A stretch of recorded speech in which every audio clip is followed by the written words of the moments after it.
Calcutta high court के एक फैसले ने पूरे वेस्ट बंगाल में भूचाल मचा दिया है। एक फैसले से 5 लाख से ज़्यादा ओबीसी सर्टिफिकेट कैंसिल हो गए हैं। हाई कोर्ट ने यह फैसला सुनाया है जिसमें 5 लाख लोगों के ओबीसीज जो सर्टिफिकेट थे वो कैंसिल हो चुके हैं, यानी रद्द कर दिए गए हैं। ये कलकत्ता हाई कोर्ट का फैसला आया। हाई कोर्ट के फैसले के बाद ममता बनर्जी ने क्या कहा वो भी मैं आपको पहले बता देता हूँ, फिर पूरा मामला समझाऊंगा कि ये मामला क्या था, क्यों रद्द किया गया, इसकी वजह क्या थी, पूरा प्रोसेस क्या क्या हुआ था, कैसे ओबीसी को आरक्षण दिया गया, उसके बाद हाई कोर्ट ने इसे रद्द किया। पिटीशन जो दाखिल की गई थी इसके खिलाफ उसमें क्या क्या कहा गया था, ममता बनर्जी अब क्या कह रही है।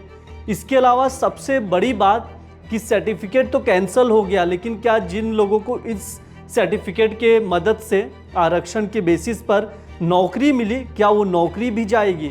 सभी सवालों के जवाब मैं दूंगा इस वीडियो में आपको। नमस्ते, मेरा नाम ब्रिज द्विवेदी है, आप देख रहे हैं india.com। सबसे पहले मैं आपको बता दूं कलकत्ता हाई कोर्ट का फैसला क्या है, उसके बाद आगे हम बढ़ेंगे।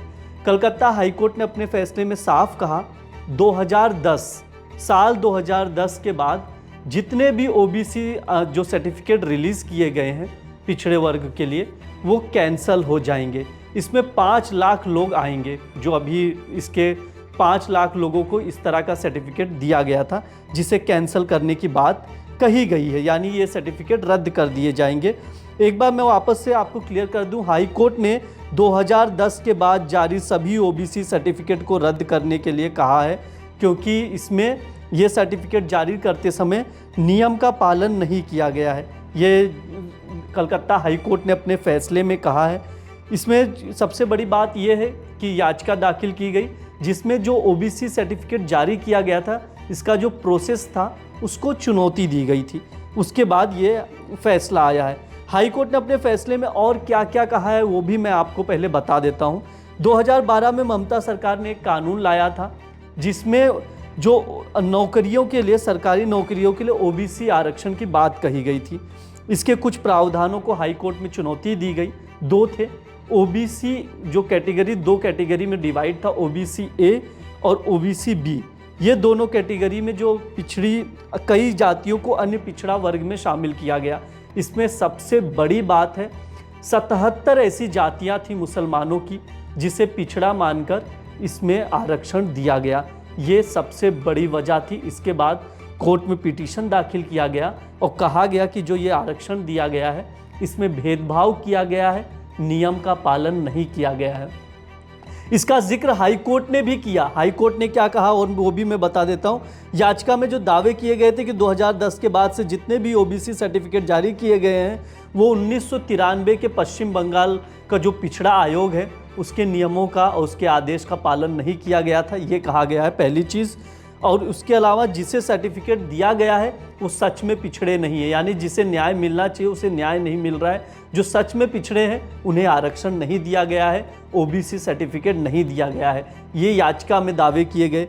इसमें जो हाई कोर्ट ने क्या कहा वो भी मैं आपको बता दूं। 1993 के कानून के तहत ओबीसी लिस्ट बनाते समय सरकार पिछड़ा वर्ग आयोग की राय और सलाह लेने के लिए बाध्य है। मुसलमानों की 77 जातियों को पिछड़ा वर्ग में शामिल कर उनका अपमान किया गया है। ये सब वोट बैंक और चुनावी फायदे के लिए किया गया है। ये बहुत बड़ी बात है जो कि कलकत्ता हाई कोर्ट ने अपने फैसले में कहा है। इसका कितना असर पड़ेगा वो भी मैं आपको बता दूं। अब से ओबीसी सर्टिफिकेट जो भी 2010 के बाद रिलीज़ किए गए वो अमान्य हो जाएंगे, यानी किसी भी तरह का लाभ आरक्षण बेसिस पे जितने भी लाभ मिल सकते थे, चाहे नौकरी हो या दूसरी चीज़ों में, कुछ भी नहीं मिलेगा, कुछ भी लाभ नहीं मिलेगा। अब इसमें सबसे बड़ा सवाल यही है, क्या नौकरियां भी जा सकती है? उनका क्या होगा जिन्हें इनके थ्रू नौकरी मिली है?